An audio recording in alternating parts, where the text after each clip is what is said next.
पिछले एपिसोड में हमने देखा था कि वांग अलग फ्रैगमेंट का इस्तेमाल करते हुए उस जगह पर पहुंच चुका था जो जगह बिल्कुल लावे से भरी हुई थी। वहां पर आने के बाद स्वॉर्ड सेक्स से दो बंदे भी आते हैं जिन्होंने यहाँ का पोर्टल बनाया था। वो लोग यहाँ पर किसी इमॉर्टल बीस्ट की स्पिरिट को हासिल करने के लिए आए हुए थे। उसी को ढूंढते ढूंढते वो लोग एक ऐसी जगह पर पहुंच जाते हैं जहाँ पर उन्हें इमॉर्टल बीस्ट स्पिरिट जो अपने टाइम पे खाया करता था वो छोटा सा क्रिएचर मिल जाता है। उन लोगों को लग रहा था कि क्रिएचर क्या मामूली चीज होगी तो हम इसे ऐसे ही पकड़ सकते हैं, लेकिन जब वो उसका पीछा करते हुए एक ऐसी जगह पर आ जाते हैं जहाँ पर क्रिएचर का पूरा खानदानी भरा हुआ था तो वो पूरा का पूरा क्रिएचर अब दोनों के पीछे पड़ जाता है ताकि दोनों की जान ले सके। इस वजह से एक ने जिसका नाम ज़ैंग हाओ था वो अपने साथी को धोखा देकर वहां से भाग निकलता है, जिसके बाद यहाँ से ये एपिसोड शुरू होता है। तो इस एपिसोड की शुरुआत में ज़ैंग हाओ के पीछे उन क्रिएचर की पूरी फौज पड़ चुकी थी, इसलिए वो उन सभी से बचकर वहां से भाग रहा होता है। जिस भी रास्ते से वो जाता उस रास्ते से वो उन क्रिएचर की फौज उसके पीछे पड़ जाती। उसे कुछ समझ ही नहीं आ रहा होता है कि वो आखिर किस रास्ते से यहाँ से भाग कर जाए, क्योंकि जिस जगह पर वो था वो जगह ही बहुत ज्यादा गुफाओं से भरी हुई थी। हर गुफा से वो क्रिएचर बाहर निकलकर उसके पीछे पड़ चुके थे और उसे खाने के दौड़ रहे होते हैं, लेकिन उन्हीं एक गुफा के अंदर वांग अपनी उसी सोल के साथ छुपा हुआ था, जिस वजह से वो क्रिएचर उसे नहीं देख पाते। वो सोल वांग से कह रहा था कि ये तो बहुत परफेक्ट जगह आपने चुनी है, यहाँ पर तो कोई क्रिएचर आ ही नहीं पा रहा, हम यहाँ पर आराम से सेफ हैं। लेकिन उसके इतने ही कहने की देरी थी कि वहाँ की पूरी जगह हिलने लग जाती है और उसके सामने से ही जो क्रिएचर आ रहे थे उनके साथ एक ड्रैगन की भी स्पिरिट आ जाती है। वो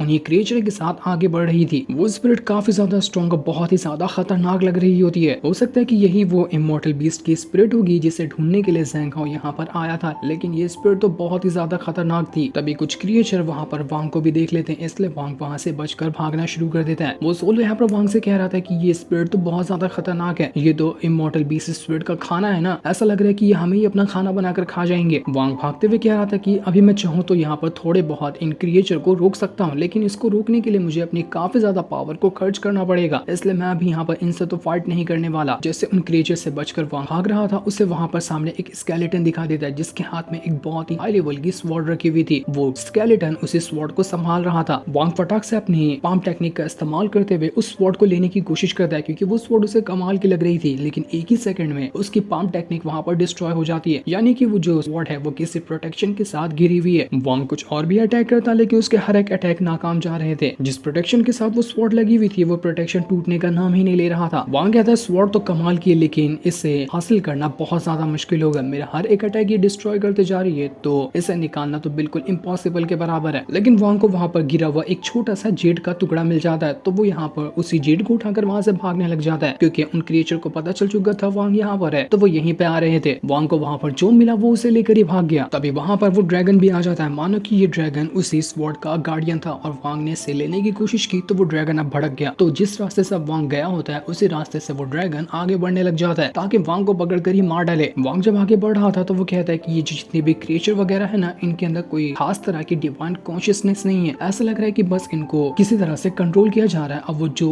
उन्हें टारगेट दिया गया है वो उसके पीछे भागते जा रहे हैं, इनके अंदर कोई खास सोच समझ नहीं है, तो मैं इन्हें चाहूँ तो बेवकूफ बना सकता हूँ। तो वांग वहां पर अपनी कई सारी वॉन्डरिंग सोल को बाहर निकाल लेता है ताकि वो क्रिएचर तो वैसे ही बेवकूफ है तो वो उन वॉन्डरिंग सोल का ही पीछा करने लग जाएंगे और वांग को छोड़ देंगे। ऐसा हो भी जाता है, छोटे छोटे क्रिएचर तो उन वॉन्डरिंग सोल के पीछे जा चुके थे। उसी के साथ साथ वो जो ड्रैगन था वो भी वॉन्डरिंग सोल का पीछा करने लग जाता है। कई सारी वॉन्डरिंग सोल को तो वो वैसे ही खा जाता है। वांग जहाँ जहाँ से आगे बढ़ रहा था वो हर एक गुफा का जितना भी रास्ता होता है टनल वाला, हर एक के अंदर कई सारी वॉन्डरिंग सोल को रिलीज करते जा रहा था। इस वजह से क्रिएचर और ड्रैगन दोनों ही कंफ्यूज हो जाते हैं कि अब असली वांग कहाँ गया और हमें किसका पीछा करना है। वो बस इधर उधर भागना शुरू कर देते हैं। वांग की ये तरकीब बहुत ही बढ़िया तरीके से काम कर गई थी। वॉन्डरिंग सोल एक के बाद एक करते हुए मरते जा रहे थे। क्रिएचर ने देखते ही देखते हजारों की तादाद में वॉन्डरिंग सोल को खा लिया था और उसके बाद वो फिर से वांग के पीछे लग जाते हैं, लेकिन वो उसे पकड़ पाते तब तक वांग वहां से बहुत दूर जाकर निकल चुका था और अब वो ऐसी जगह पर आ गया होता है जहाँ पर ना क्रिएचर थे ना ही वो ड्रैगन था। एकदम शांति होती है यहाँ पर आने के बाद भी वांग को काफी अच्छा लग रहा था। वो कहता है कि चलो आखिरकार मैं उन क्रिएचर और ड्रैगन से बचकर इस जगह पर आ गया, ये जगह बड़ी कमाल की लग रही है। लेकिन वहीं पर हम ज़ैंग हाओ को देखते हैं, वो खुद भी इधर उधर भागते हुए इस जगह पर आने लग गया था जहाँ पर अभी वांग है। वांग को जैसे पता चलता है कि यहाँ पर कोई आ रहा है तो वो अपने फ्लैग की मदद से अपनी पावर को एक्टिवेट करता है और एक फॉर्मेशन बनाने लग जाता है ताकि यहाँ पर एक प्रोटेक्शन शील्ड बनाकर खुद को यहाँ पर प्रोटेक्ट कर सके। इसके बाद ज़ैंग हाओ या कोई भी क्यों ना आ जाए वो उसके करीब तक नहीं आ पाएगा। ज़ैंग हाओ जैसे ही वहां पर आया था वो वांग को आराम से बैठकर अपना कल्टीवेशन करता हुआ देखता है। वो चाहता तो यहाँ पर वांग के ऊपर अटैक कर देता है, लेकिन उसे ये चीज देखकर हैरानी हुई थी कि इतनी खतरनाक जगह पर इतनी आराम से बैठकर ये बंदा कल्टीवेशन कर रहा है, तो इसके अंदर कोई ना कोई तो बात है। हो सकता है कि मुझसे ज्यादा पावरफुल हो, तो डायरेक्ट इससे पंगा लेना ठीक बात नहीं होगी। वो वांग से कहता है कि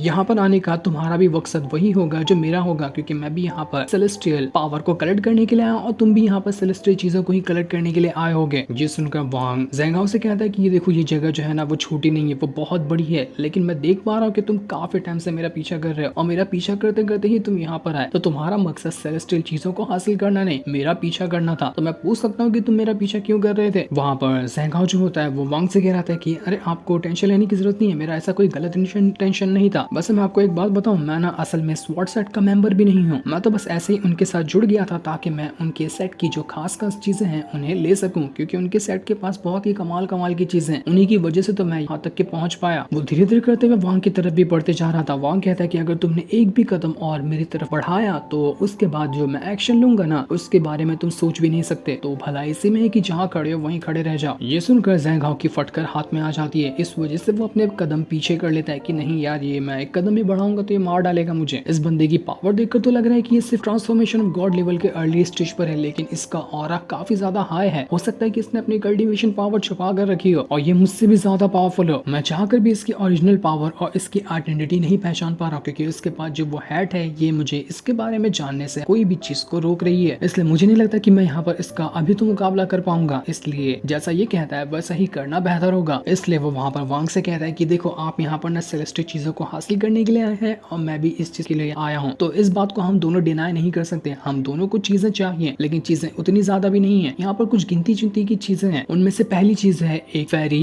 जेड, दूसरी चीज है इमॉर्टल स्वॉर्ड और तीसरी चीज है गोल्डन आयरन के कुछ टुकड़े। ये तीन चीज हैं जो मैंने यहाँ पर देखी हैं। तो मुझे क्या आप बता सकते हो कि तीनों में से कोई चीज आपको मिली थी या फिर आपने कोई चीज पहले ही ले ली? वांग कहता है मैं काफी टाइम से यहाँ पर आराम से अपना बैठकर कल्टीवेशन कर रहा, मैंने अभी तक कोई चीज ना ली है ना देखी है, इसलिए मुझसे उनके बारे में तो हाल फिलहाल मत ही पूछो। ज़ेंघाओ कह रहा था कि मुझे नहीं लगता कि मैं अकेले यहाँ पर उन चीजों को हासिल कर पाऊंगा, थोड़ा बहुत इसको डील देता हूँ, क्या पता ये मेरी बात मान ले। दो लोग होंगे तो आसानी से हम तीनों ट्रेजर को हासिल कर सकते हैं, लेकिन मैं इतना भी शरीफ बंदा तो नहीं हूँ। मैं पहले तो यहाँ पर इसके साथ डील करूंगा और कहूंगा कि मैं इसको चीजें देने वाला हूँ, लेकिन एक बार जब मुझे चीजें मिल जाएंगी ना तो उसके बाद मैं बड़े आराम से इस बंदे की जान ले लूंगा, चाहे ये कितनी भी अपनी कल्टीवेशन क्यों ना छुपा रहा। तो देखता हूँ ये मेरी बातों में बहलता भी है या फिर नहीं है। तो यहाँ पर वो जो ज़ेंघाओ होता है वो वांग से कहता है कि आपको उस फेरी जेड के बारे में बताया। फेरी जेड ना एक फेरी वर्ल्ड था, वहाँ की जो स्पिरिचुअल एनर्जी थी उन सभी की सभी एनर्जी को मिलाकर वो छोटा सा जेड बनाया गया है। वो इतना ज्यादा कमाल का है जिसकी कोई हद नहीं। उसके बाद दूसरी चीज जो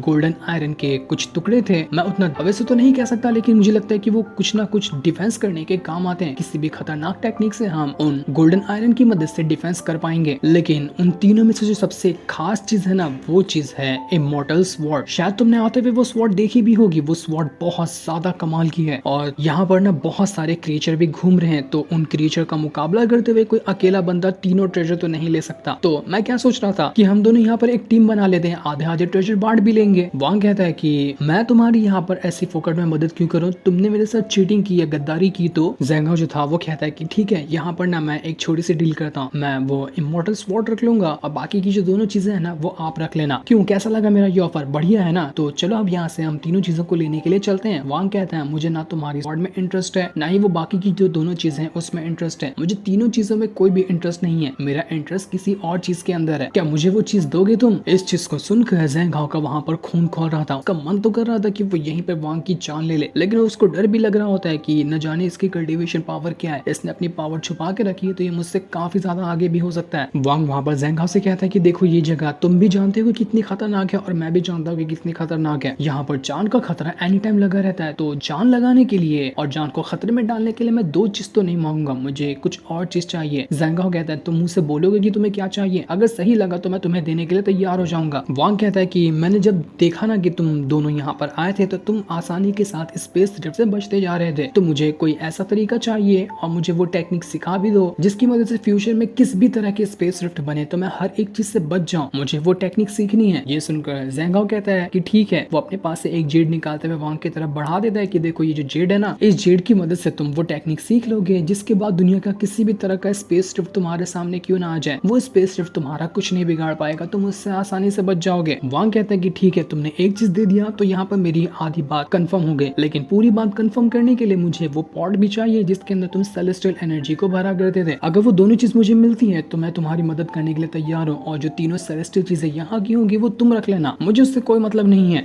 जैंग हाओ कहता है कि देखो मैं यहाँ पर पागल नहीं हूँ, तुम्हें पता है कि मैं स्वॉर्ड सेक्ट आखिर ज्वाइन किस लिए हुआ था? उसी पॉट के लिए। वो पॉट सबसे ज्यादा खास चीज है, उसको लेने के लिए मैं जब स्वॉर्ड सेक्ट के अंदर ज्वाइन हो सकता हूँ तो मैं इतनी आसानी से, लेकिन उसके बदले में तुम्हें ना स्पिरिचुअल ट्री का एक टुकड़ा दे सकता हूँ। वो टुकड़ा भी उसी काम आता है जो काम वो पॉट आता है, सेलेस्टियल एनर्जी को अपने अंदर एब्जॉर्ब करने के लिए। पॉट जितना कमाल का तो नहीं है लेकिन उसके आसपास का जरूर है। तो बताओ, अगर तुम्हें मेरी शर्त मंजूर है तो हम आगे बढ़ सकते हैं। लेकिन वांग ने उसकी शर्त अभी भी मानी या नहीं मानी ये अभी हमें नहीं बताया जाता। जो सीन दिखाते ही ये एपिसोड यहीं पर एंड हो जाता है। Thank for watching.